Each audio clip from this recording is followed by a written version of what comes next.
سيئات أعمالنا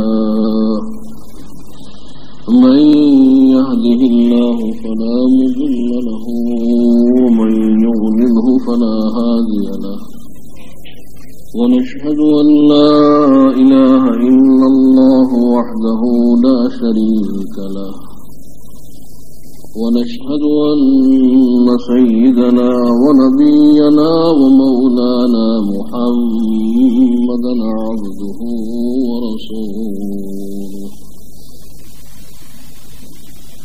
صلى الله عليه وعلى آله وأصحابه وبارك وسلم.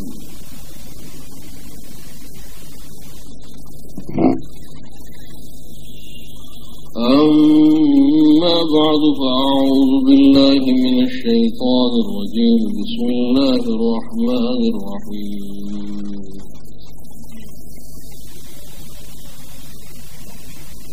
ألف لام ميم. غلبت الروم في أدنى الأرض وهم من بعد غلبهم سيغلبون في بضع سنين. لله الأمر من قبل ومن بعد ويومئذ يفرح المؤمنون بنصر الله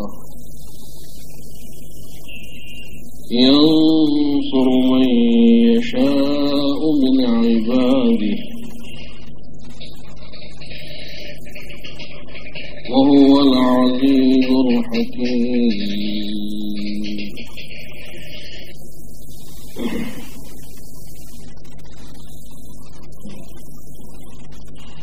بزرگان محترم،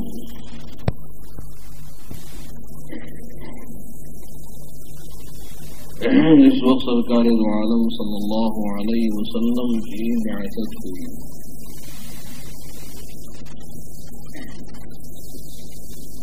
تو مکہ معظمہ کے اطراف میں چند نہایت سی مضبوط اور مستحکم حکومتیں تھیں.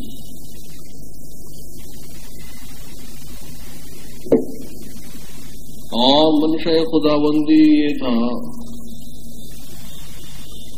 کہ اسلام کو فروغ دیا جائے اور اسلام کی اشاعت ہو، اسلام پھیلے.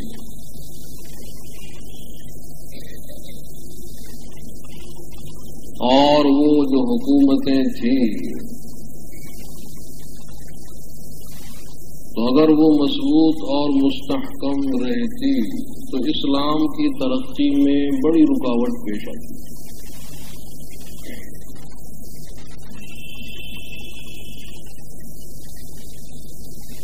تو حق تعالی نے ان کی قوت اور شوکت کو اشاعت اسلام سے پہلے ہی توڑ دیا کہ کوئی رکاوٹ موجود نہ رہے. کہ یمن میں حکومت تھی ابرہہ بادشاہ کی اور بہت ہی مضبوط مستحکم اس کی وہاں حکومت تھی.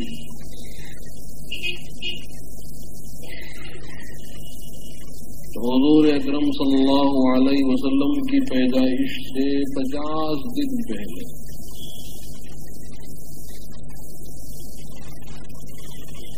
اس کے دماغ میں یہ بات آئی کہ بیت اللہ پر چڑھائی کی جائے اور بیت اللہ کو منہدم کر دیا جائے. اور وہ یمن سے ایک بہت بڑا لشکر لے کر چلا.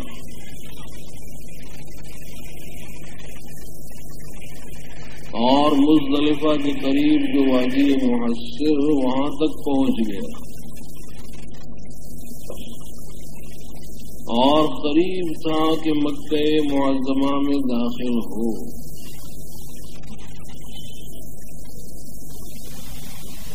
لیکن حق تعالی نے پرندوں کا لشکر بھیج دیا اور ان کی چونچ اور پنجوں میں کنکریاں تھیں اور وہ ایسی برسائی ہیں کہ پورا لشکر وہ کھائے ہوئے بھس کی طرح سے منتشر ہو گیا کہ فجعلہم کعصف مأکول، سب کو اللہ نے ہلاک کر دیا اور یمن کی وہ مضبوط مستحکم حکومت پاش پاش ہو گئی۔ تو اس طرح سے اسلام کی راہیں یمن میں ہموار ہو گئی اور اب دو حکومتیں اور تھیں اور اس زمانے کی وہ سپر پاور طاقتیں،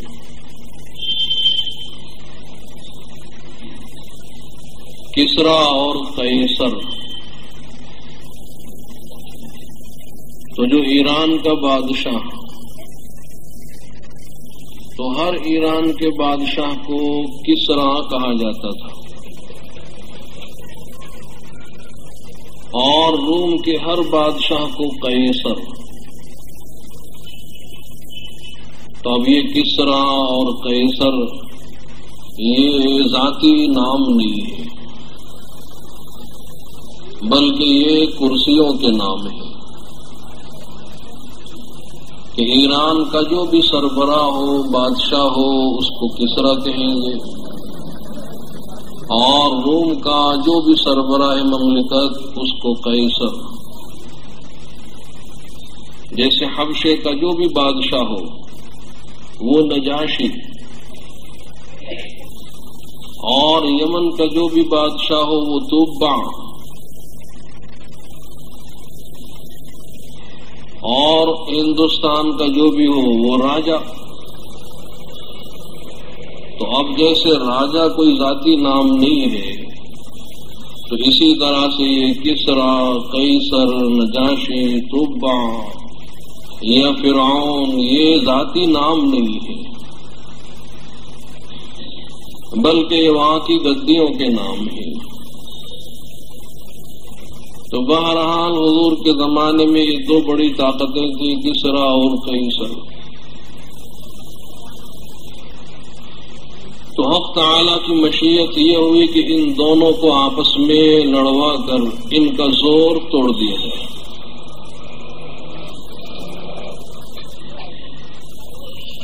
تو اب یہ سرکار دو عالم صلی اللہ علیہ وسلم کی بعثت کا 7واں سال ہے اور ہجرت سے 5 سال پہلے۔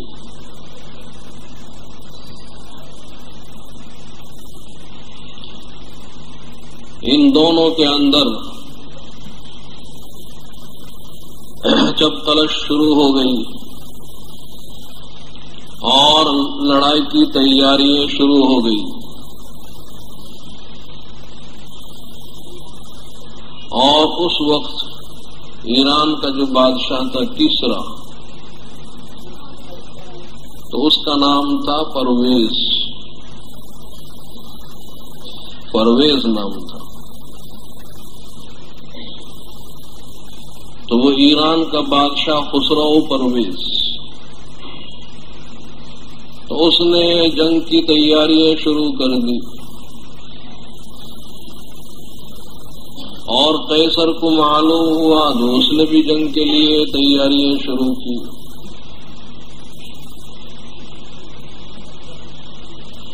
اور ایک بہت بڑا لشکر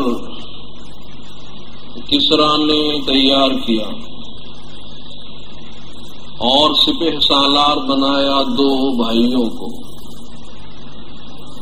تو وہ 2 ایرانی بھائی تھے، بڑا بھائی تھا شہریزاد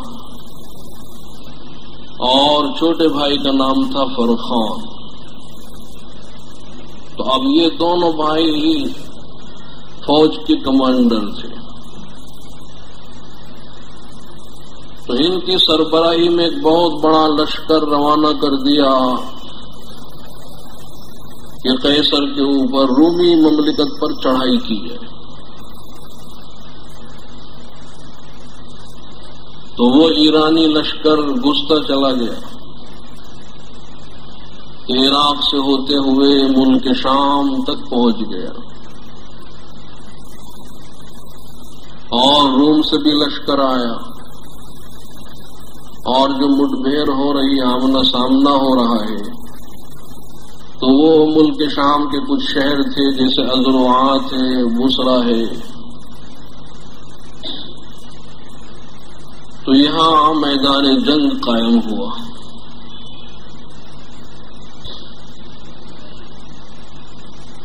اور یہ مکہ معظمہ سے کچھ زیادہ دور نہیں ہے، اس لیے کہ اہل مکہ وہ اپنے تجارتی سفر میں ملک شام جایا ہی کرتے تھے، ان کا دیکھا بھالا علاقہ ہے، تو وہاں یہ میدان جنگ تیار ہو گیا، آمنے سامنے فوجیں پڑی ہیں، مکہ معظمہ میں خبریں پہنچی، تو مشرکین مکہ دل سے چاہتے تھے کہ ایرانیوں کی فتح ہو جائے، اور مسلمانوں سے کہا کرتے تھے کہ جو ایرانی ہے، مجوسی ہے، وہ آتش پرست ہیں اور ہم بت پرست ہیں، نہ ان کے پاس کوئی آسمانی کتاب ہے، نہ ہمارے پاس کوئی آسمانی کتاب ہے، لہذا وہ ہمارے بھائی، مشرک مجوسی بھائی بھائی، اور تم اپنے آپ کو کہتے ہو اہل کتاب،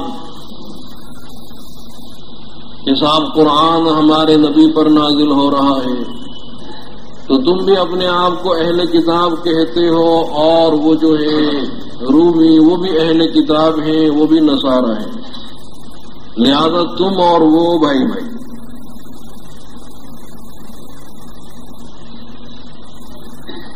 حالانکہ مسلمانوں کے لیے تو دونوں ہی برابر ہیں، خواہ مجوسی ہوں یا نصرانی ہوں، مسلمانوں کے لیے دونوں مشرک، دونوں کافر، کسی کو فتح ہو کسی کو شکست ہو، مسلمانوں کو نہ کوئی فائدہ ہے نہ کوئی نقصان ہے۔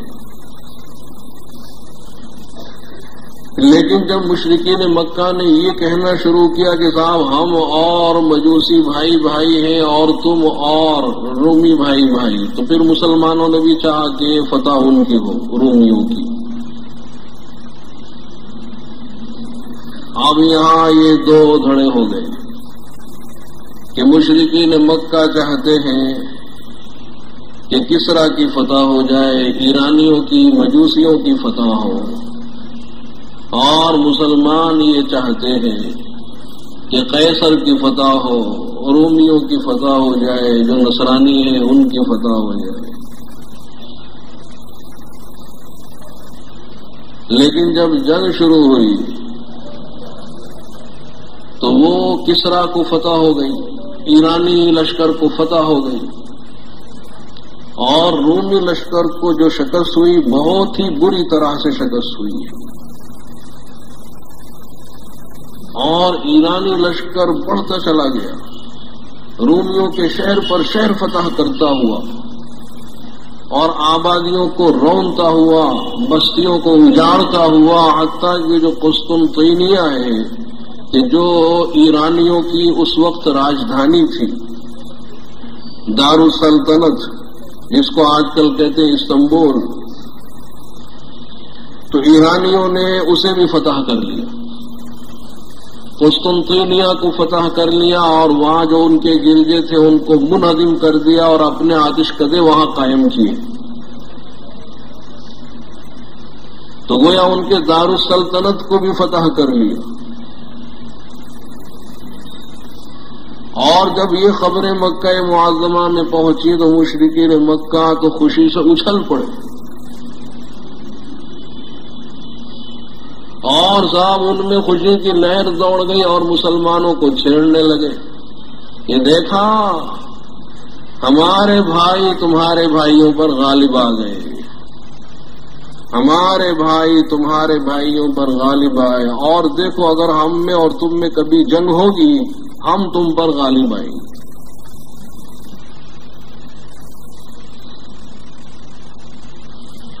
تو اب سن سن کر مسلمانوں کو رنج ہوا، صدمہ ہو رہا ہے کہ شکست ہوئی، اور ایسی بری شکست ہوئی کہ ان کا دارالسلطنت بھی ان کے قبضے سے نکل گیا۔ تو پھر حق تعالی نے یہ آیتیں نازل فرمائی کہ الف لام میم غلبت الروم، کہ رومی مغلوب ہو گئے اور رومی شکست کھا گئے، ہار گئے۔ فی ادنی الارض، کہ سرزمین مکہ سے قریب کی سرزمین میں، تو مکہ معظمہ سے جو قریب کا علاقہ تھا وہ ملک شام، کہ جہاں یہ میدان جنگ قائم ہوا، کہ بصرہ ہے، عذر و عاد، یہ دونوں شہر ملک شام کے تھے، تو یہاں رومی ہار گئے۔ تو سرزمین مکہ سے قریب کے موقع میں رومیوں کو شکست ہو گئی اور رومی مغلوب ہو گئے، ہار گئے۔ لیکن وَهُمْ مِنْ بَعْدِ غَلَبِهِمْ سَيَغْلِبُونَ، لیکن وہ مغلوب ہونے کے بعد پھر غالب آئیں گے۔ وہ رومی ہارنے کے بعد پھر جیت جائیں گے۔ تو وَهُمْ مِنْ بَعْدِ غَلَبِهِمْ سَيَغْلِبُونَ، کہ وہ اپنے مغلوب ہونے کے بعد پھر غالب آئیں گے، یہ اللہ تعالیٰ پیش گوئی فرما رہے ہیں قرآن کریم میں، کہ اگرچہ فی الحال وہ شکست کھا گئے، مغلوب ہو گئے، ہار گئے، حتیٰ کہ اپنا جو دارالسلطنت ہے، راجدھانی، وہ بھی اپنے ہاتھ سے نکل گیا، لیکن اس کے باوجود وہ غالب آئیں گے۔ فی بضع سنین، چند سالوں میں غالب آئیں گے۔ للہ الامر من قبل ومن بعد، اور اللہ ہی کے لیے حکم ہے پہلے بھی اور بعد میں بھی، کہ جو ایرانی، جو رومی مغلوب ہوئے اور صاحب وہ شکست کھا گئے، وہ بھی اللہ کے حکم سے، اور جو بعد میں غالب آئیں گے وہ بھی اللہ کے حکم سے۔ للہ الامر من قبل ومن بعد، اور وَيَوْمَئِذٍ يَفْرَحُ الْمُؤْمِنُونَ، اور اس دن اہل ایمان کو خوشی ہوگی، بنصر اللہ، اللہ تعالی کی مدد سے۔ تو اس دن اہل ایمان کو خوشی ہوگی اللہ تعالی کی نصرت اور مدد سے، اور اللہ تعالی اپنے بندوں میں سے جس کی چاہتے ہیں مدد فرماتے ہیں، اور وہ حکمت والے ہیں، جاننے والے ہیں۔ تو جب یہ آیتیں نازل ہوئی ہیں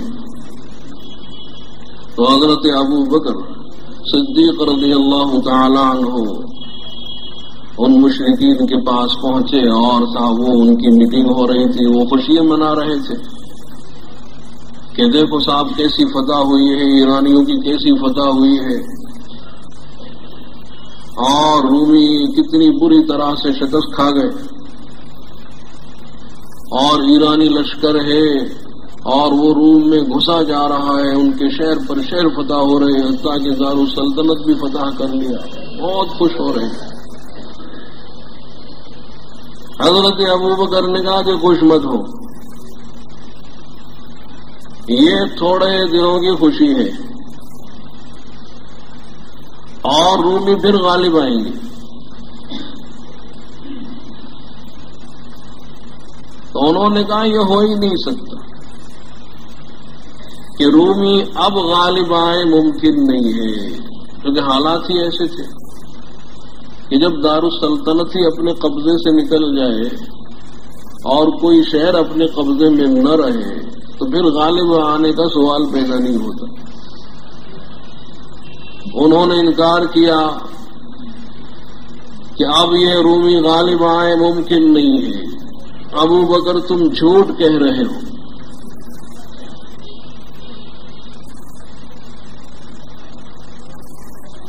تو حضرت ابو بکر نے کہا کہ نہیں، میں بالکل صحیح کہہ رہا ہوں، تم جھوٹ کہہ رہے ہو۔ اور میں اس پر شرط رکھنے کو تیار کہ دیکھو اگر رومی غالب آ گئے، اگر رومی غالب آ گئے تو تمہیں 10 اونٹ دینے پڑیں گے، اور اگر غالب نہیں آئے تو 10 اونٹ میں دوں گا۔ تو مشرکین میں سے ایک تھا ابی بن خلف، اور اس نے کہا کہ شرط منظور۔ دونوں طرف سے یہ شرط ہو گئی، اور 3 سال کی مدت رکھی گئی، 3 سال کی مدت کہ حضرت ابو بکر کہتے کہ دیکھو اگر 3 سال کے اندر رومی ایرانیوں پر دوبارہ غالب آ گئے تو 10 اونٹ تمہیں دینے پڑیں گے، نہیں آئے میں دوں گا۔ بولو منظور؟ کہاں منظور۔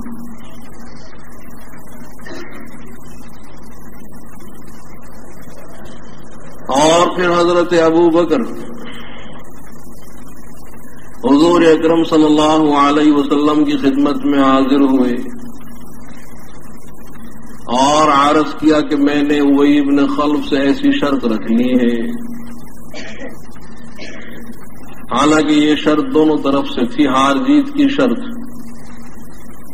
اور جو شرط دونوں طرف سے ہو ہار جیت کی وہ تو قمار ہے، جوا ہے۔ لیکن اس وقت تک قمار حرام نہیں ہوا تھا، اس وقت تک جوئے کو اللہ تعالیٰ نے حرام نہیں کیا تھا، اس لیے حضرت ابو بکر نے یہ شرط رکھ لی اور 3 سال کی مدت ٹھہرائی اور حضور سے آن کر عرض کیا۔ تو حضور اکرم صلی اللہ علیہ وسلم نے ارشاد فرمایا کہ میں نے کب کہا تھا 3 سال کو؟ قرآن کریم میں فی بضع سنین، اور بضع کا اطلاق 3 سے لے کر 9 تک ہوتا ہے، 3 سال سے لے کر 9 سال۔ تو پھر جاؤ مدت بھی بڑھاؤ اور شرط بھی بڑھا دو، تو بجائے 3 سال کے 9 سال مدت بڑھا دو، اور شرط بھی بڑھا دو، بجائے 10 اونٹ کے 100 اونٹ۔ تو اب حضرت ابو بکر پھر ان کی محفل میں پہنچے تو وہ کہنے لگا اچھا پچھتا گئے، شرط رکھنے کے بعد پچھتا گئے؟ کہا میں پچھتایا نہیں ہوں، میں مدت اور شرط دونوں کو بڑھانے کے لیے آیا ہوں، اس لیے قرآن کریم میں لفظ بدع آیا، تم بھی اہل لسان ہو، زبان تم بھی جانتے ہو، آیت پڑھ کے سنا دی کہ دیکھو فی بضع سنین کا لفظ آیا ہے، اور بضع کا اطلاق 3 سے 9 تک ہوتا ہے، لہذا بجائے 3 سال کے 9 سال اور بجائے 10 اونٹ کے 100 اونٹ۔ ابی بن خلف نے منظور، یہ بھی منظور، کیونکہ حالات ہی ایسے تھے کہ 9 سال کے اندر بھی غالب آنے کا امکان نہیں تھا۔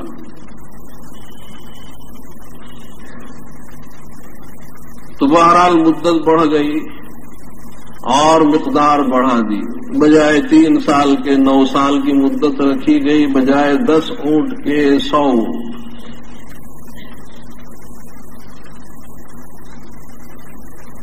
اور جب آپ کی بعثت کا 13واں سال شروع ہوا، یعنی اس واقعے کو 5 سال گزرے، تو 5 سال ہو گئے، اور حضور اکرم صلی اللہ علیہ وسلم نے ہجرت کا ارادہ فرمایا، اور بہت سے صحابہ ہجرت کر کے مدینہ منورہ پہنچ گئے۔ تو ابی بن خلف نے سنا کہ مسلمان ہجرت کر کے مدینے جا رہے ہیں، اور حضرت ابو بکر بھی جانے کے ارادے میں ہیں۔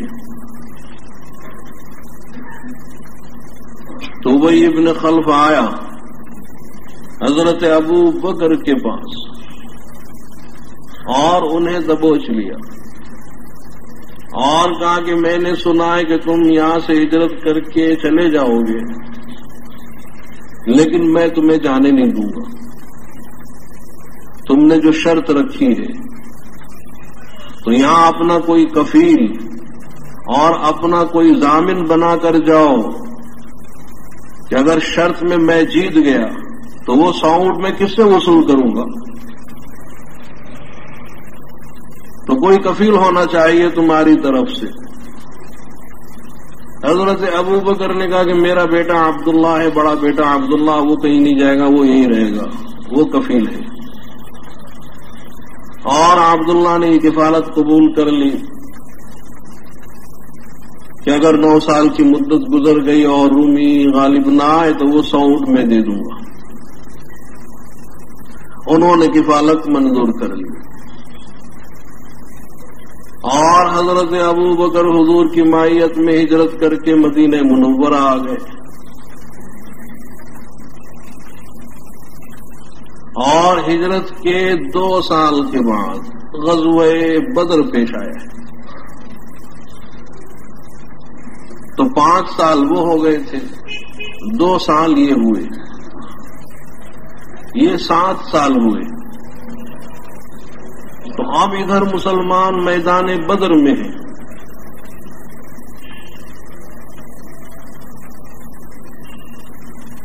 اور ادھر اللہ تعالی نے دوسرے اسباب بنانے شروع فرما دیے، کیونکہ اسباب کے مالک بھی اللہ تعالی ہی ہیں اور اللہ تعالی اسباب کی بھی محتاج نہیں ہے، خلاف اسباب کرنے پر بھی اللہ قادر ہے۔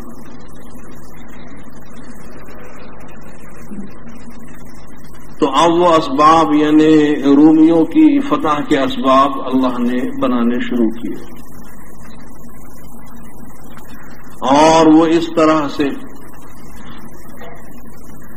کہ ایک مرتبہ سپہ سالار کا جو چھوٹا بھائی ہے فرخان، تو وہ اپنے بھائی کے تخت کے اوپر بیٹھا ہوا تھا، جو اصل سپہ سالار بڑا بھائی تھا شہر یزان، اس کے تخت کے اوپر بیٹھا ہے اور شراب پی رہا ہے۔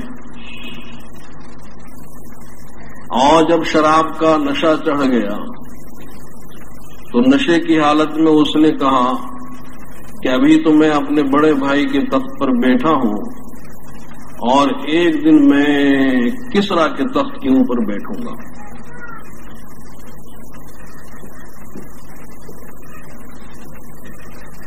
اب یہ خبر کسرا تک پہنچ گئی کہ جو ایران کا بادشاہ ہے، جو اصل بادشاہ ہے، اس تک یہ خبر پہنچ گئی۔ اس نے کہا او میرے تخت پر بیٹھنے کے خواب دیکھے جا رہے ہیں، میرے تخت پر بیٹھنے کے یہ خواب دیکھے جا رہے ہیں، تو ایسا ان کا پلان ہوگا، ایسا ان کا منصوبہ ہی ہوگا۔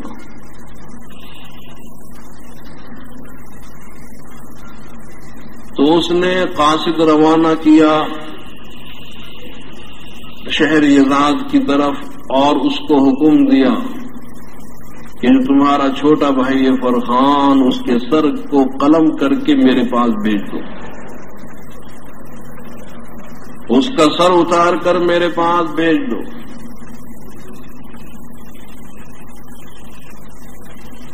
تو شہر یزاد نے جواب میں لکھا کہ جو فرخان ہے وہ بڑا بہترین سپہ سالار ہے اور اسی کی محنتوں اور کاوشوں کی وجہ سے ہم کو یہ فتح ہوئی ہے اور رومیوں کو شکست ہوئی ہے، اور ایسا سپہ سالار آپ کو پھر نہیں ملے گا۔ اور یہ میں اس وجہ سے نہیں کہتا وہ میرا چھوٹا بھائی ہے، بلکہ وہ بہترین سپہ سالار ہے۔ اور جو کچھ بھی اس نے کہا وہ تو نشے کی حالت میں کہہ دیا ہے، اس کا آپ خیال نہ کریں۔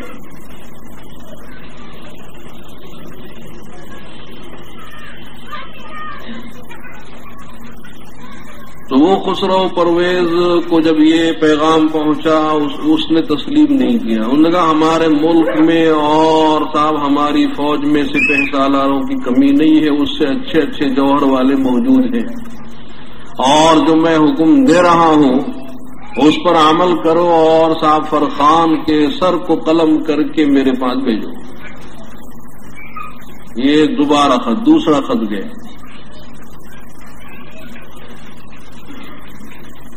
تو وہ بڑے بھائی شہر یزاد نے پھر وہی جواب لکھا کہ بڑا بہترین سپہ سالار ہے، اس سے ہاتھ دھو لینا بڑی محرومی ہے.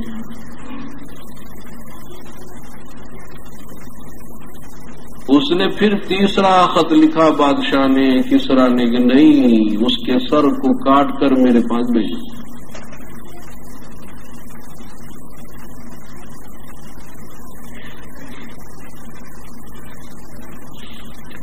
اس نے پھر وہی لکھا کہ ایسا سپہ سالار ملنے والا نہیں.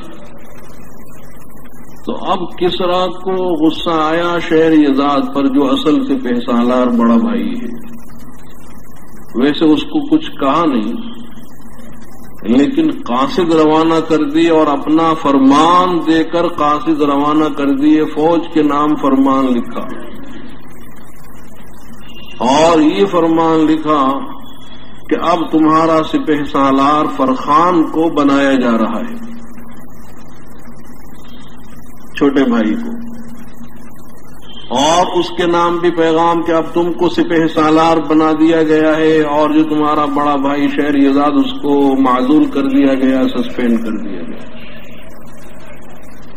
لہذا اب تم فوج کے اوپر اقتدار سنبھال لو. تو ان قاصدوں نے یہ پیغام پہنچایا تو شہر یزاد جو بڑا بھائی، اس نے فوراً اقتدار چھوڑ دیا اور اپنے چھوٹے بھائی فرخان کو اقتدار سونپ دیا.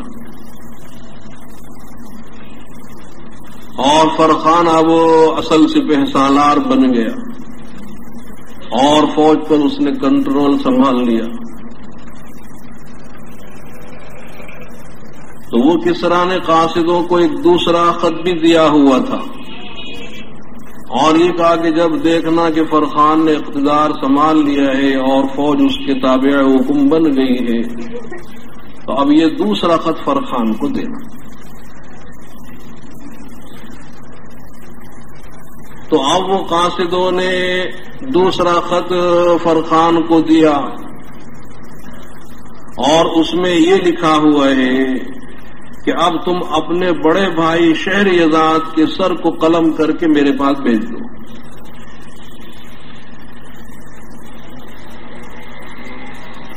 تو اب فرخان تیار ہو گیا اور سپاہیوں کو روانہ کر دیا کہ شہر یزاد کو گرفتار کر کے لے آؤ. اور سپاہی گئے، شہر یزاد کو پکڑ کر لے آئے. تو بڑے بھائی نے چھوٹے بھائی سے کہا کہ میرے قتل میں آپ جلدی نہ کیجیے، ذرا مجھے وصیت نامہ تو لکھنے دیجیے. اچھا لکھ لو.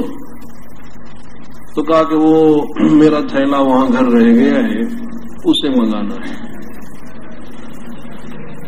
وہ آدمی روانہ کر دیے اور صاحب وہ بیگ لے آئے اور لا کر شہر یزاد کو دے دیا.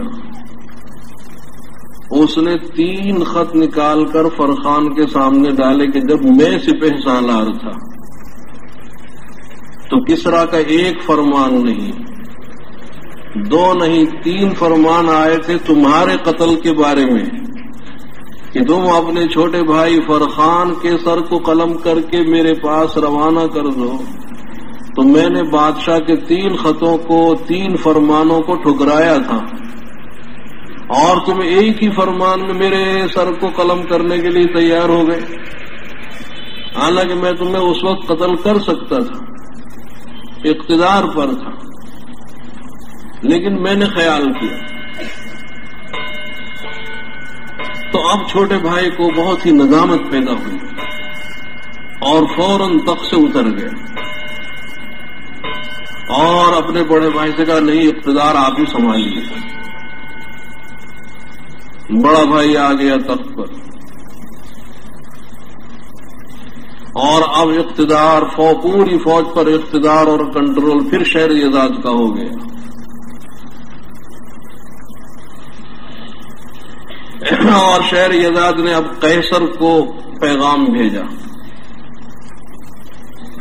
کہ مجھے آپ سے ملنا ہے اور راز کی بات کہنی ہے، کسی سے کہلوا بھی نہیں سکتا، لکھ بھی نہیں سکتا، وہ آپس میں گفتگو ہوگی۔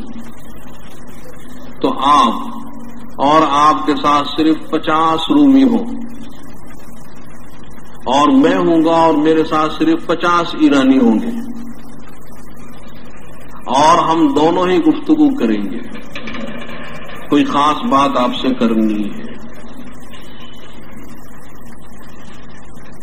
تو اب قیصر جو روم کا بادشاہ ہے وہ تیار ہو گیا اور اپنے ساتھ 50 رومی لے کر نکلا۔ پھر خیال آیا کہ کہیں اس میں کوئی چال نہ ہو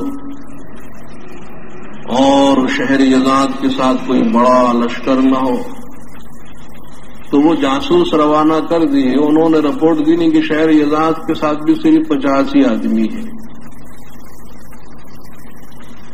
اور بیچ میں ایک ریشمین خیمہ لگایا گیا تھا کہ یہ دونوں سربراہ تنہائی میں گفتگو کریں گے۔ وہ 50 آدمی بھی باہر رہیں گے اور صرف بیچ میں ایک ترجمان ہوگا۔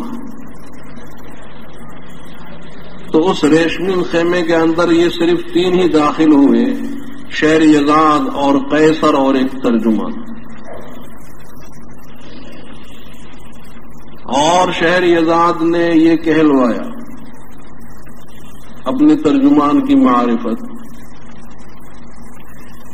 کہ جو فتح ہوئی ہے، ایرانیوں کو فتح ہوئی، وہ ہم 2 بھائیوں کی وجہ سے، اور جو آپ کو شکست ہوئی وہ ہم 2 بھائیوں کی وجہ سے ہوئی ہے، اور یہ شہروں کو اجاڑا ہے، بستیوں کو وہ ہم نے کیا ہے، اس میں ہمارا ہاتھ ہے۔ لیکن اب جو ہمارا ہی بادشاہ ہے وہ ہم پر حسد کرنے لگا، اور وہ ہم دونوں بھائیوں کو مروا ڈالنا چاہتا ہے۔ میرے ذریعے سے وہ میرے چھوٹے بھائی کو مروانا چاہتا تھا، اور اس کے ذریعے سے مجھے مروانا چاہتا تھا، اور اب ہم دونوں ملنا چاہتے ہیں، اور اب ہم دونوں مل کر کسرا پر چڑھائی کریں گے۔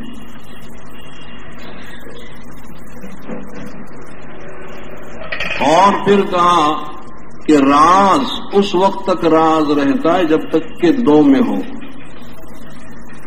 اور جہاں 2 سے تیسرے میں گیا تو پھر وہ راز نہیں رہتا، لہذا ترجمان کو نمٹا دینا چاہیے۔ اب وہ دونوں کے پاس خنجر تھے اور بہترین سپہ سالار تھے، تو اس ترجمان کو وہ اندری خیمے کے اندر نمٹا دیا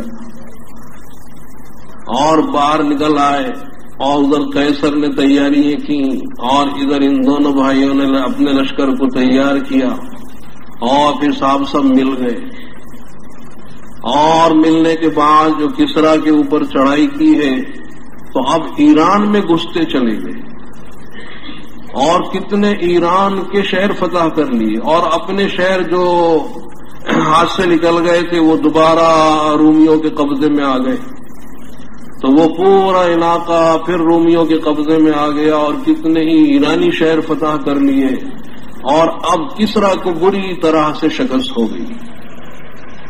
اور یہ کب کہ جس دن مسلمانوں کو میدان بدر میں مشرکین مکہ پر فتح ہوئی، تو ٹھیک اسی دن رومیوں کو ایرانیوں پر فتح ہوئی، اور جبریل علیہ السلام نے یہ خوشخبری سنائی کہ ادھر تم غالب آئے اور ادھر وہ رومی غالب آ گئے۔ تو وَيَوْمَئِذٍ يَفْرَحُ الْمُؤْمِنُونَ بِنَصْرِ اللَّهِ، کہ اس دن اہل ایمان کو ڈبل خوشی ہوئی کہ خود ہم کو ان مشرکین مکہ پر فتح ہوئی، اور جو مشرکین مکہ ہم کو طعن دیا کرتے تھے کہ دیکھو ہمارے بھائی تمہارے بھائیوں پر غالب آ گئے، اب ہمارے بھائی تمہارے بھائیوں پر غالب آئے۔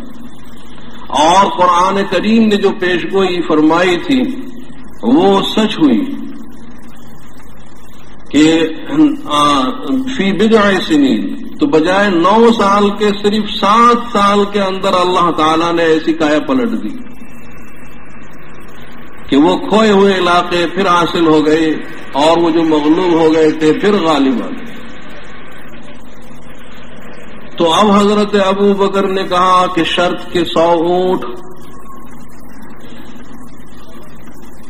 تو وہ حضرت ابو بکر نے شرط کے 100 اونٹ وصول کر لیے ابی بن خلف سے کہ 100 اونٹ لاؤ، اور ان کو دینے پڑے، تو وہ 100 اونٹ انہوں نے دے دیے، اور پھر حضرت ابو بکر وہ 100 اونٹ لے کر حضور کی خدمت میں، تو آپ نے فرمایا کہ تصدق بہ، حالانکہ اس وقت تک قمار اور جوا اور شراب کو اللہ نے حرام نہیں کیا تھا، لیکن اس کے باوجود اللہ نے جو چیز مستقبل میں حرام ہونے والی تھی، جو آئندہ حرام ہونے والی تھی، اللہ تعالیٰ نے اس سے محفوظ رکھا ہے حضور اکرم صلی اللہ علیہ وسلم کو اور حضرت ابو بکر کو، اور فرمایا کہ یہ تو ناپاک مال ہے، خبیث مال ہے، لہذا اس کو صدقہ کر۔ تو وہ 100 اونٹ جو ملے صدقے کا حکم دے دیا، اور حضرت ابو بکر نے وہ 100 اونٹ صدقہ کر دیا، اپنے کام میں نہیں لائے، حالانکہ حرمت بعد میں آئی تھی، شراب کی اور جوئے کی حرمت بہت بعد میں آئی ہے، اور ایک ساتھ کہ انما الخمر والمیسر والانصاب والازلام رجس من عمل الشیطان فاجتنبوه لعلکم تفلحون، کہ بے شک شراب اور جوا اور جوئے کے تیر اور یہ بت، یہ سب ناپاک ہیں، لہذا ان سے بچو تاکہ تمہیں کامیابی ہو۔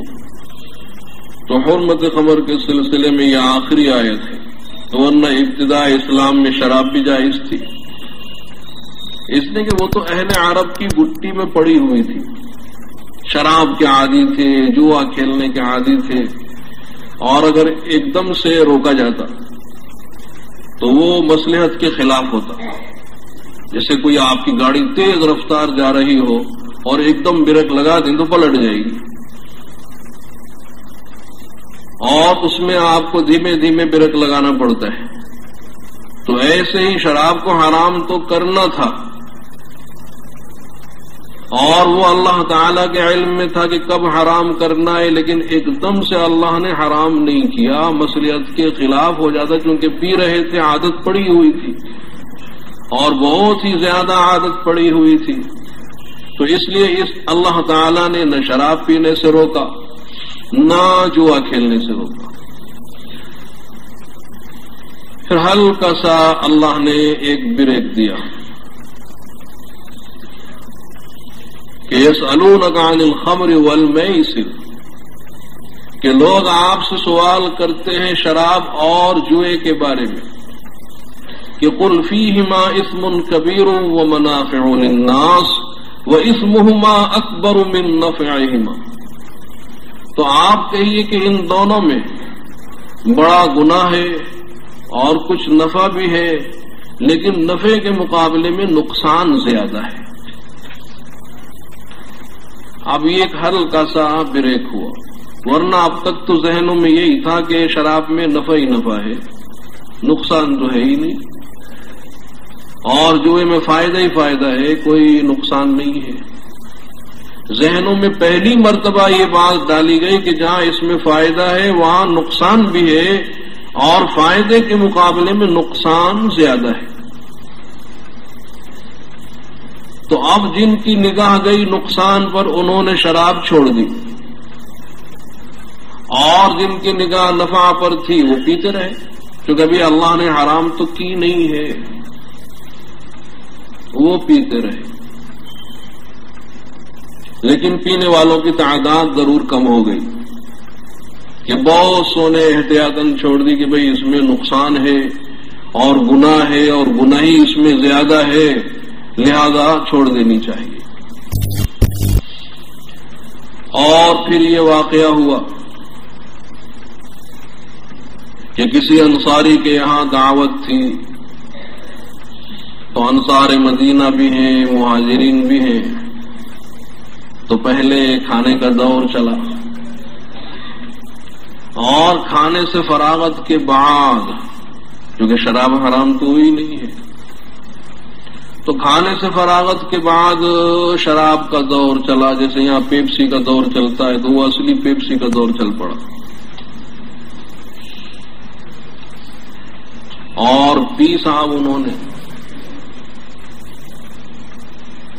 نشہ چڑھ گیا، مغرب کی نماز کا وقت ہو گیا، حضرت علی کو امام بنا دیا گیا،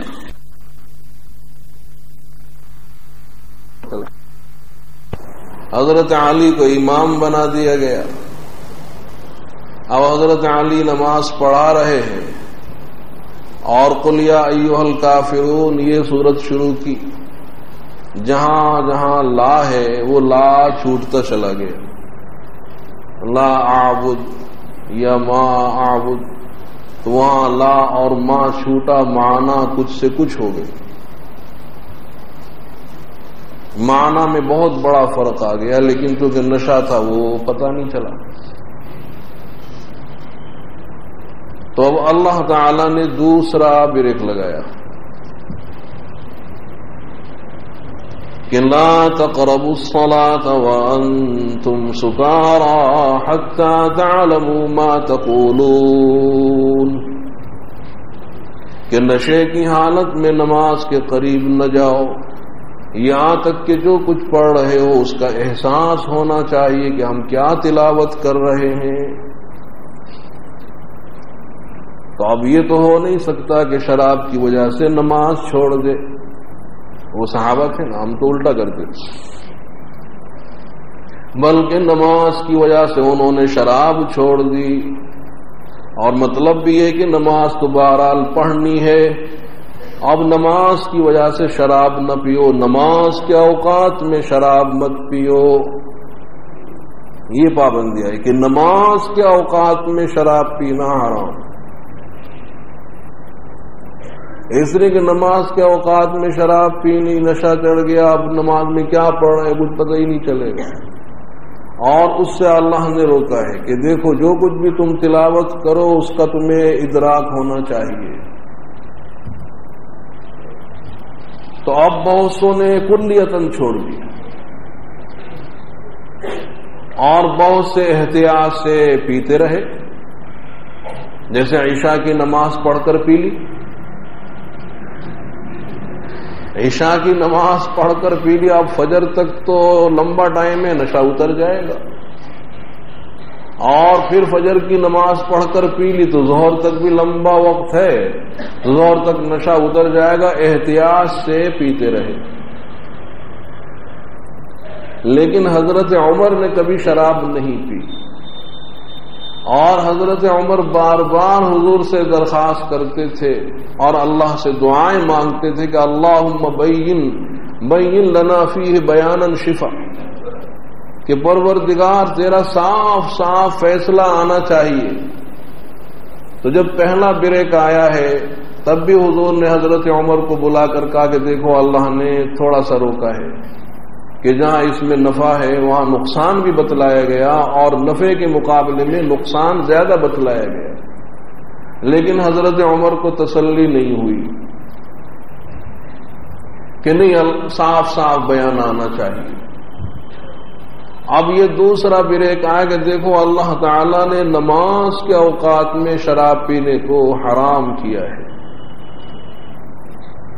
کہ نہیں یہ تو حرام، کلیتاً حرام ہونی چاہیے۔ بہرحال یہ دوسرا بریک تھا، اور بہت سے نے تو شراب چھوڑ دی ہے، ذہن بن رہا ہے، اور حضور کو آثار سے معلوم بھی ہو گیا کہ اللہ تعالی کبھی اس کو حرام ضرور قرار دیں گے،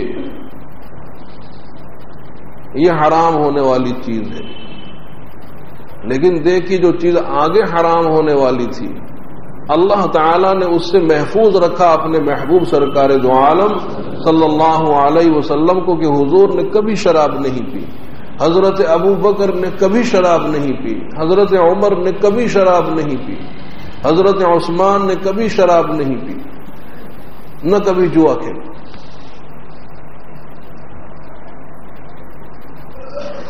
اب تیسرا اور آخری بریک،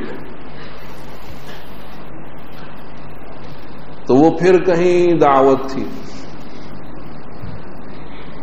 اور اس محفل کے اندر بھی انصار بھی ہیں، مہاجر بھی ہیں، اور جو مہاجر ہیں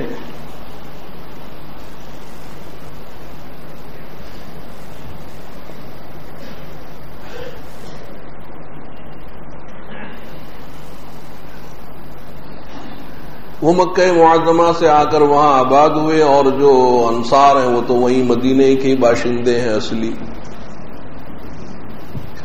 اور زمانہ جاہلیت میں دونوں ایک دوسرے کے مخالف رہا کرتے تھے، کہ جو مکی ہیں وہ سمجھتے کہ ہم سب سے اچھے ہیں، اور جو مدنی وہ سمجھتے کہ ہم اچھے ہیں، اور ساری برائیاں وہ دوسرے میں ہی ہیں۔ تو وہ دعوت ہوئی، کھانا ہوا، کھانے سے فراغت کے بعد پھر وہی شراب کا دور چلا، شراب پی۔ جب نشہ چڑھ گیا تو ایک مہاجری صحابی تھے، مہاجری، انہوں نے کچھ اشعار پڑھنے شروع کیے، اور اس میں انصار مدینہ کی ہجو اور مذمت اور برائی تھی۔ ایسے اشعار پڑھے نشے کی حالت میں۔ تو وہاں ایک انصاری صحابی موجود تھے، انہوں نے اونٹ کی ہڈی اٹھائی، بڑی ہڈی، ہڈا بلکہ کہیے، ہاں وہ جو مارا ہے تو یہاں ان کی ناک پھٹ گئی۔ تو مہاجری صحابی کی ناک پھٹ گئی، لہو لہان ہو گئے۔ اب آگے آگے وہ ہیں اور پیچھے پیچھے انصاری ہیں، اور وہ مہاجری صحابی کہتے ہیں کہ یا رسول اللہ دیکھیے میری ناک پھاڑ دی، میری ناک پھٹ گئی، اتنی زور سے ہڈی ماری کہ میری ناک پھٹ گئی۔ وہ انصاری کہتے ہیں کہ یا رسول اللہ ایسے اشعار پڑھے کہ میرا دل پھٹ گیا، میرا دل زخمی ہو گیا۔ حضرت عمر وہاں موجود تھے مجلس میں، ان کی وہ پھر وہی دعا کہ اے اللہ صاف صاف فیصلہ اتار شراب کے بارے میں۔ پھر یہ آیت نازل ہوئی جو میں نے پڑھی 7ویں پارے میں کہ انما الخمر والمیسر والانصاب والازلام رجس من عمل الشیطان، کہ بے شک شراب اور جوا اور جوئے کے تیر اور بت یہ سب کیا ہے؟ رجس، گندگی ہے، اور شیطانی عمل، کہ شیطان ایسی پٹی پڑا تھا کہ شراب پیو اور جوا کھیلو، تو یہ سب شیطانی عمل ہیں، ان سے بچو تاکہ تم کامیاب ہو جاؤ۔ حضرت عمر نے حالانکہ نہ کبھی شراب پی ہے نہ جوا کھیلا، اب آیا سن کر کہتے ہیں کہ اے اللہ ہم بعد آ گئے، ہم رک گئے۔ اور پھر حضور اکرم صلی اللہ علیہ وسلم کی طرف سے اعلان ہو گیا پورے مدینے میں کہ آج سے شراب قطعاً حرام۔ حضرت انس کہتے ہیں کہ جو میری والدہ تھی ام سلیم، وہ بڑی بہترین شراب بناتی تھی، اور لوگ درخواست کرتے تھے کہ آپ کے ہاتھوں کی شراب پینی ہے، بڑی اچھی بناتی ہے۔ تو وہ میری والدہ نے شراب بنائی تھی، اور جو میرے والد تھے ابو طلحہ، ان کے ہاں دوستوں کی دعوت تھی، اور کھانے سے فراغت کے بعد ساقی قوم میں ہی بنا ہوا تھا، اپنے والد کے دوستوں کو شراب پلا رہا تھا، اور ساقی قوم میں بنا ہوا تھا، اور حضور کے منادی کے اعلان کی آواز سنی کہ اے مسلمانوں آج سے شراب حرام ہو گئی. حضور کا منادی وہ مدینے کی گلیوں میں سڑکوں پر اعلان کر رہا ہے کہ اے اہل مدینہ آج سے شراب قطعا حرام، ہمیشہ ہمیش کے لیے حرام ہو گئی. تو وہ کہتے ہیں کہ ہمارے گھر میں جو دوست احباب تھے اور ساقی قوم میں تھا، بہتوں کے ہاتھوں میں شراب کے جام تھے.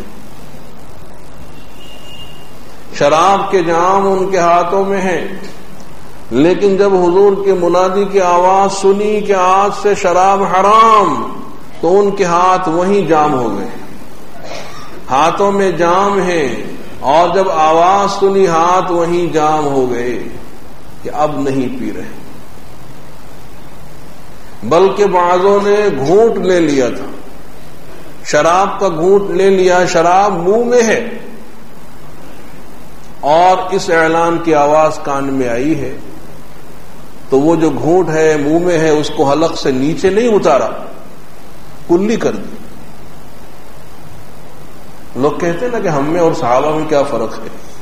ارے یہی تو فرق ہے، ہم ہوتے تو ایک گھونٹ تو اتار لیتے کہ آگے نہیں پیئیں گے، آگے نہیں پیئیں گے، چلو ہاتھ میں ہے ایک دفعہ تو پی لو، بعد میں نہیں پیئیں گے. لیکن وہ صحابہ تھے کہ جب یہ اعلان سن لیا کہ یہ چیز حرام ہے تو اب حرام چیز حلق سے نیچے کیسے اتارے. اور حضرت انس کہتے کہ میرے والد نے حکم دیا کہ وہ جو شراب کا مٹکا ہے شراب سے بھرا ہوا اس کو میں سڑک پر لے جاؤں اور وہاں لے جا کر توڑ دوں. تو اس مٹکے کو میں لے گیا سڑک پر اور وہاں پھوڑ دی، شراب بہا دی، اور سب نے جو شراب کے ذخیرے تھے ان کے ہاں گھروں میں شراب کے ذخیرے وہ سب الٹ دیے اور بہایا ہے شراب کو. روایتوں میں ہے کہ اس وقت مدینہ منورہ کی گلیوں میں شراب ایسے بہ رہی تھی جیسے برسات کے موسم میں پانی بہتا ہے، اس طرح سے بہا دی. اور کچی سڑکیں تھیں تو مٹی جذب کر گئی. اور کہتے کئی سالوں تک ہر برسات کے موسم میں شراب کی بھبک اٹھتی تھی اندر سے. ایک اور صحابی رسول تھے اور ان کا کاروبار ہی شراب کا تھا. ملک شام سے عراق سے وہ شراب خرید کر لاتے تھے کیونکہ بنتی وہاں تھی، اور وہی علاقے نہایت سرسبز اور شاداب علاقے تھے، کھجوریں وہاں ہوتی ہیں، انگور وہاں ہوتے ہیں. تو وہ عراق اور شام سے شراب لا کر یہاں مدینے میں بیچتے تھے، یہی کاروبار تھا. تو پوری پونجی اور پورا سرمایہ لے کر وہ ملک شام گئے ہوئے تھے اور اپنی پوری رقم سے شراب خرید کر لا رہے تھے. اونٹوں پر بڑے بڑے مشکیزیں لادے ہوئے ہیں، لے کر آ رہے ہیں. اور جب حرہ تک پہنچے تو وہاں کسی نے بتلایا کہ ارے اندر شراب کہاں لے جا رہے ہو، شراب حرام ہو گئی. تو وہ اونٹ وہیں بٹھلا دیے، اونٹ وہیں بٹھائے اور تحقیق کے لیے کہ آیا یہ خبر سچی ہے، تحقیق کے لیے وہ حضور کے پاس پہنچے ہیں اور صرف اتنا سوال کیا کہ یا رسول اللہ آیا شراب حرام ہو گئی؟ قطعاً حرام ہو گئی. آپ نے ارشاد فرمایا کہ ہاں اللہ نے حرام کر دی. آیت آ گئی انما الخمر والمیسر. بس اتنا سن لیا، آگے کچھ نہیں کہا اور سیدھے وہیں پہنچے حرہ جہاں شراب کے مشکیزیں ہیں. وہ سارے شراب کے بڑے بڑے مشکیزیں نیچے اتارے زمین پر اور چھری سے چاک کر دی. تب شراب وہاں بہا دی، اپنا پورا سرمایہ اور پوری پونجی ضائع کر دی. یہ ہیں صحابی. اور اگر ہم ہوتے کہہ رہے بھائی مدینے میں حرام ہے، دوسرے شہروں میں تھوڑا ہی حرام ہے، وہاں لے جا کے بیچ ڈالیں. لیکن انہوں نے صرف اتنا ہی سوال کیا، حضور سے یہ بھی نہیں پوچھا کہ میرا تو پورا سرمایہ اس میں لگا ہوا ہے، پوری رقم اس میں لگی ہوئی ہے، یا رسول اللہ اجازت دیں کہ میں کسی اور شہر میں لے جا کر بیچ دوں، کم سے کم اپنی رقم تو کھڑی کر لوں. یہ بھی سوال نہیں کیا، اپنا پورا سرمایہ بہا دیا. تو عمل کرنا چاہیے، اللہ تعالیٰ کے احکام پر عمل کرنا چاہیے کہ اللہ تعالیٰ نے شراب کو حرام کیا ہے، جوئے کو حرام کیا ہے، اس لیے کہ جو شراب ہے وہ ام الخبائث اور ام الفواحش، کہ اس سے انسان کی عقل ماری گئی، اور جب انسان کی عقل ماری گئی وہ سب کچھ کر سکتا ہے، نشے کی حالت میں وہ سب کچھ کر سکتا ہے، اور اکثر نشے کی حالت میں وہ اپنی بیویوں کو طلاق بھی دے دیتے اور پتہ بھی نہیں چلتا. تو اسی لیے حدیث میں ہے کہ شارب الخمر کعابد الوثن، کہ شراب پینے والے کو ایسے سمجھو جیسے بت پوجنے والا، کہ جیسے بت پرستی حرام ہے تو اسی طرح سے اللہ تعالیٰ نے اس شراب پینے کو حرام کیا کہ یہ شراب حرام ہے. ایک اور حدیث میں ہے کہ شارب الخمر کعابد اللات والعزى، کہ شراب پینے والا جیسے لات اور عزا کو پوجنے والا ہو. اور اسی طرح سے جوا ہے کہ اس سے بھی دشمنی بھڑکتی کہ جب جوئے کے اندر ہار گئے اور سب کچھ اس کے حوالے کر دیا تو دل سے تھوڑی حوالے کیا ہے، اور دل تھوڑی گوارا کرے گا کہ ہاں یہ میرے مال پر قابض رہے. وہ یہ سوچے گا کہ اس سے انتقام کیسے لیں اور اس سے بدلہ کیسے لیں، یہ جیتا کیوں اور ہم ہارے کیوں. تو اس سے عداوت بھڑکتی ہے، اور شیطان یہی چاہتا ہے کہ انسان آپس میں لڑے، تو وہ شراب پلواتا ہے، وہ جوا کھلواتا ہے. تو یہ دونوں چیزیں ہیں شیطانی عمل ہیں، ان سے بچنا چاہیے. فاجتنبوا، بچو تاکہ تم کامیاب ہو جاؤ. تو صحابہ کرام نے ایک ہی اعلان پر شراب چھوڑ دی، جوا چھوڑ دیا، ایک ہی اعلان پر. اور آج مسلمان ہیں وہ دونوں میں مبتلا ہیں اور اس مبارک مہینے میں نہیں چھوڑتے، مبارک راتوں میں نہیں چھوڑتے. کتنے افسوس کی بات ہوگی. تو اب اس مبارک مہینے میں مبارک راتوں میں جیسے ثواب بڑھ جاتا ہے، گناہوں کا گناہ بڑھ جاتا ہے. اور اگر حق سبحانہ و تعالی فوری عذاب نہ دیں تو اس سے ہم غلطی میں نہ پڑے کہ عذاب ہونے کا ہی نہیں ہے. کوئی اللہ نے انتقام تو نہیں لیا، دنیا کو اللہ تعالیٰ نے دار العمل بنایا ہے، اللہ تعالیٰ بدلہ لیں گے آخرت میں. تو غفلت میں نہیں پڑنا چاہیے، اتنی جرت اللہ کے خلاف نہیں کرنی چاہیے، دونوں سے بچنا چاہیے. اور اللہ نے یہی فرمایا کہ جو کفار ہیں یعلمون ظاہرا من الحیات الدنیا، کہ یہ دنیا کے ظاہر کو تو خوب جانتے لیکن آخرت سے غافل ہیں. تو یہ جو کفار ہیں وہ دنیا کے ظاہر کو خوب جانتے ہیں، اور اسی لیے آپ دیکھیے ان میں بڑے پڑھے لکھے آپ کو ملیں گے. مشرکین میں غیر مسلموں کے اندر بڑے بڑے ڈاکٹر ہیں، انجینئر ہیں، سائنسداں ہیں، وہ ہیں کہ جو چاند پر پہنچ گئے، زمین و آسمان کے قلابے ملا رہے ہیں، بڑی بڑی ایجادات ان کی ہے. تو دنیا کے ظاہر کو تو یہ خوب جانتے ہیں، دنیا کی زندگی کے ایک پہلو سے واقف ہیں کہ یہاں دنیا میں زندگی کیسے بسر کریں اور یہاں کیسے ترقی ہو، کھیتی باڑی کس طرح سے ہو، کون سا بیج اور کس موسم میں ڈالنا چاہیے، ہل کس طرح سے چلانا چاہیے، کون سا کھاد دینا چاہیے. تو وہ کھیتی باڑی کے اصول سے واقف. اور اسی طرح سے مکان کس طرح سے بنانا چاہیے، بڑے بڑے ان میں انجینئر ہیں، شاندار سے شاندار بنگلے بناتے ہیں، فلک بوس عمارتیں بناتے ہیں.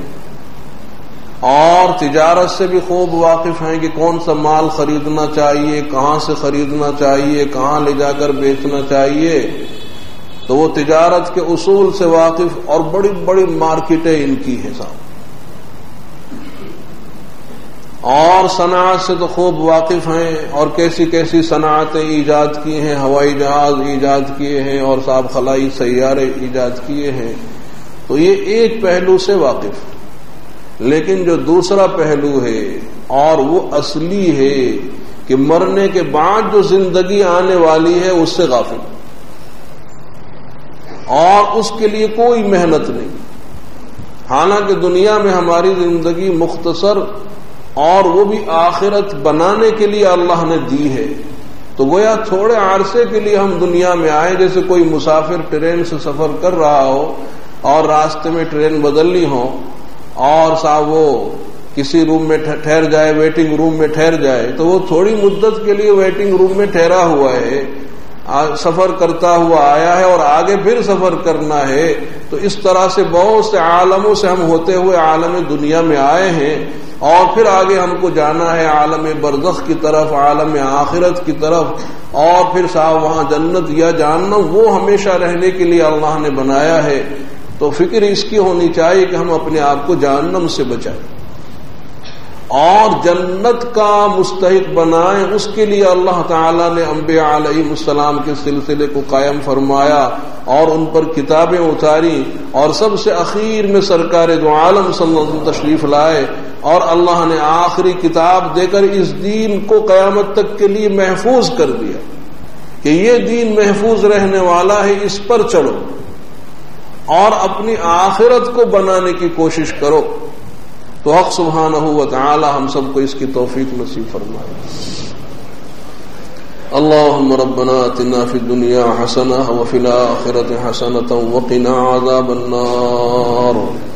ربنا لا تزغ قلوبنا بعد إذ هديتنا وهب لنا من لدنك رحمة إنك أنت الوهاب۔ ربنا إنك جامع الناس ليوم لا ريب فيه إن الله لا يخلف الميعاد۔ اللهم أعنا على ذكرك وشكرك وحسن عبادتك رب اغفر وارحم وأنت خير الراحمين۔ ربنا هب لنا من أزواجنا وذرياتنا قرة أعين واجعلنا للمتقين إماما۔ ربنا إننا ظلمنا أنفسنا وإن لم تغفر لنا وترحمنا لنكونن من الخاسرين۔ الہ العالمین و یا کرم الاکرمین، جو شریعت اور جو احکام دے کر آپ نے اپنے محبوب کو بھیجا ہے، الہ العالمین ان احکام پر عمل کرنے کی توفیق نصیب فرما۔ الہ العالمین، الہ العالمین ہم کو یہ بات سمجھا دیں کہ دنیا کی زندگی مختصر سی زندگی ہے۔ الہ العالمین یہاں ہم کو ہمیشہ رہنا نہیں ہے۔ الہ العالمین یہاں سے ہم کو جانا ہے، جو زندگی آپ نے دی ہے وہ آخرت کو بنانے کے لیے دی ہے۔ الہ العالمین یہ فکر ہم کو سمجھا دیں اور یہ بات ہمارے دلوں میں آپ جما دیں، فکر آخرت پیدا فرما دیں، ہمارے دلوں میں فکر آخرت پیدا فرما دیں۔ الہ العالمین، الہ العالمین ہم اپنی ساری زندگی تیری طاعت کرتے رہیں، تیرے احکام پر عمل کرتے رہیں۔ الہ العالمین ہمارے ایمان کو قوی فرما، مضبوط سے مضبوط تر فرما، ہمارے عقائد کو درست فرما، ہماری عبادات کو صحیح مکمل اور قبول فرما، ہمارے معاملات کو درست فرما، ہمارے اخلاق کو بلند فرما، ہمارے اخلاق کو سنوار دے، پاکیزہ اخلاق سے ہم کو نواز دے۔ الہ العالمین ہمارے ایمان کی حفاظت فرما، جان کی، مال کی، عزت اور آبرو کی حفاظت فرما، ہمارے سارے گناہوں کو معاف فرما۔ الہ العالمین شریعت مطہرہ پر عمل کی توفیق نصیب فرما، اپنے محبوب سرکار دو عالم صلی اللہ علیہ وسلم کی تمام سنتوں پر عمل کی توفیق نصیب فرما۔ الہ العالمین جب تک بھی زندہ رہے اسلام پر، موت آئے ایمان کی حالت میں موت آئے، خاتمہ بالخیر فرمائے۔ الہ العالمین جو جو حاجت مند ہیں اور آپ سب کی حاجتوں سے خوب واقف ہیں، الہ العالمین ہماری جائز حاجتوں کو پورا فرمائے۔ جنہوں نے اپنی حاجتوں کے لیے کہا ہے یا متمنی ہے، الہ العالمین ان کی جائز حاجتوں اور تمناؤں کو پورا فرمائے، اور ان کی جو جو مشکلات ہیں الہ العالمین ہر شخص کی مشکلات سے آپ واقف ہیں، ہماری مشکلات کو دور فرمائے۔ الہ العالمین ہماری مشکلات کو دور فرمائے۔ الہ العالمین ہماری پریشانیوں کو دور فرمائے، ہماری تکالیف کو دور فرمائے۔ الہ العالمین جو ہم میں بیمار ہیں ان کو شفا نصیب فرمائے، ان کو صحت نصیب فرمائے۔ الہ العالمین ہم میں کتنے یہاں مریض ہیں، بیمار ہیں، الہ العالمین ان کو شفا نصیب فرمائے۔ ہمارے کتنے اعزاء میں بیمار ہیں، ہمارے دوستوں میں کتنے بیمار ہیں، انہوں نے کہا ہے الہ العالمین ان کے مریضوں کو صحت نصیب فرمائے، تندرستی نصیب فرمائے۔ الہ العالمین جو بے گھر ہیں ان کو گھر نصیب فرمائے، جو بے روزگار ہیں ان کو برسر روزگار بنا دیں، جو مقروض ہیں الہ العالمین غیب سے ان کے قرضوں کی ادائیگی کی صورتیں پیدا فرمائے، ان کو سبکدوش فرمائے۔ جو بے اولاد ہیں اور متمنی ہیں الہ العالمین ان کو اچھی نیک صالح اولاد عنایت فرمائے، اور جو ان کے رشتوں کے لیے پریشان ہیں الہ العالمین ان کے لیے بہترین رشتے عنایت فرمائے۔ الہ العالمین جو اپنی اولاد کی طرف سے پریشان ہیں ان کی اولاد کو مطیع بنا دیں، فرما بردار بنا دیں۔ الہ العالمین ہر خیر سے آپ ہم کو نواز دیں، ہر شر سے ہماری حفاظت فرما لیں۔ الہ العالمین ہر سمت سے ہماری حفاظت فرمائے، ہر جہت سے حفاظت فرمائے۔ الہ العالمین ہمارے بڑوں اور چھوٹوں کی حفاظت فرمائے، مردوں اور عورتوں کی حفاظت فرمائے، بوڑھوں اور بچوں کی حفاظت فرمائے۔ الہ العالمین ہماری مسجدوں اور مصلیوں کی حفاظت فرمائے، مکانوں اور مکینوں کی حفاظت فرمائے، مقیمین اور مسافرین کی حفاظت فرمائے، جو قید و بند کی صعوبتوں میں غیب سے ان کی رہائی کی صورتیں پیدا فرمائے۔ الہ العالمین برزخ کے عذاب سے اور وہاں کی تکالیف سے نجات دے دیں، اور ہماری قبروں کو روضۃ من ریاض الجنہ بنا دیں۔ الہ العالمین معاشر کی رسوائی سے بچا لیں۔ الہ العالمین جہنم اور اس کے عذابوں سے نجات دے دے، جنت اور وہاں کی لازوال نعمتوں سے ہم سب کو مالا مال فرما دے۔ وصلی اللہ تعالی علی خیر خلقہ محمد وعلی آلہ وصحبہ اجمعین۔